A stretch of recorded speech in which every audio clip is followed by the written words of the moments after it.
Good evening. Today is December the 3rd. And the video I'm going to do today is going to be on the Euphrates River. I had one of the men in my men's group ask me about it because I, told them, I said, I'm always in for doing research.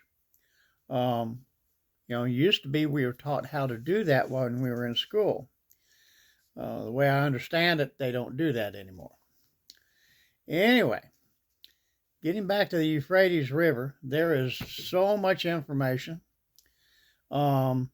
It's stuff that's going on right now, stuff that's gone through history, as well as biblically. The Bible covers a lot on the Euphrates in Genesis 1 and 2. And from what I can figure out, that's going back to roughly 5500 BC. It holds a significant place in biblical history, first appearing as one of the four rivers flowing out of the Garden of Eden, as described in Genesis 2, verse 14. It's subsequently mentioned in the covenant of God made with Abraham, where it is designated as the eastern boundary of the land promised to his descendants, referred to as the Great River in Genesis 15, verse 18. The boundary is reiterated in Deuteronomy chapter 1, verse 7, chapter 11, verse 24, and Joshua 1, verse 4, establishing the Euphrates as a key geological marker for the Promised Land. During the reign of King Solomon, the kingdom of Israel reached its greatest territorial extent, stretching from the Euphrates River to the land of the Philistines and the border of Egypt, as recorded in 1 Kings 4:21. The river also served as a natural boundary and a strategic point in ancient history, with significant events occurring along its banks, including the defeat of the army of Pharaoh Necho by Nebuchadnezzar. In prophetic literature, the Euphrates symbolizes the power of the Assyrian Empire, as seen in Isaiah 8, verse 7, and is associated with the divine judgment, particularly against Egypt, as described in Jeremiah 46:10. The river is also central to the eschatologic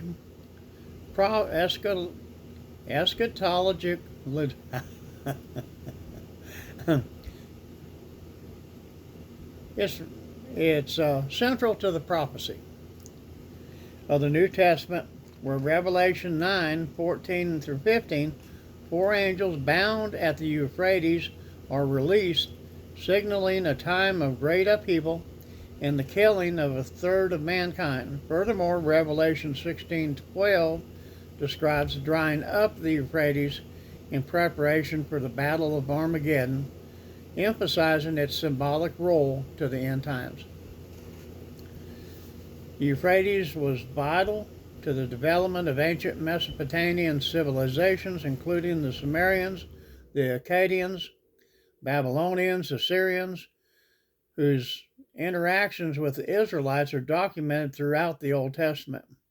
Its fertile plains supported major cities like Babylon, and its annual flooding caused by melting snows in the Armenian highlands was managed through extensive irrigation systems, some which were attributed to Nebuchadnezzar. So that's the biblical side. When you look at what is said on the historical side, it basically falls along the same line, although dates do vary. They say that during the 6th millennium, occupation of Lower Mesopotamia began and generally associated with the introduction of irrigation, since rainfall was insufficient for dry agriculture. The Uruk period, roughly 4th millennium BC, saw the emergence of truly urban settlements across Mesopotamia, with cities like Tel Brak and Uruk growing to over 100 hectares in size, which, interestingly, I thought, well, boy, that sounds like it's really big. Well, yes and no. 1 hectare is 2.47 acres, which translates to 247 acres. So you break that down into miles, square miles, it's roughly half a square mile. So you have to look at during the early periods, 3100 to 2350, southern Mesopotamia experienced significant population growth, with Sumero-Akkadian cities like Sippar, Uruk, Adab, Kish organized as competing city-states along with the Euphrates and Tigris. The Euphrates basin was first united under a single ruler during the Akkadian Empire from 2335 to 2154, and Third Empires. The region subsequently came under the control of various powers, including the old Assyrian Empire, the Babylonian under Hammurabi, early in the mid-18th century BC. Neo-Assyrian Empire from 935 to 605, the Neo-Babylonian Empire, and others between 539 to 333, and then Alexander the Great's conquests.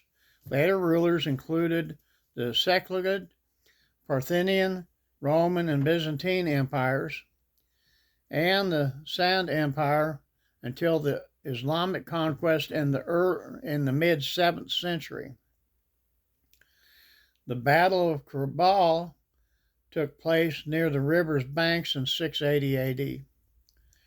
So that touches on the highlights to this point. I'm going to make a couple of videos on this because there's really a lot of information to cover. So I hope you find it interesting. I love y'all, and I will talk to you tomorrow.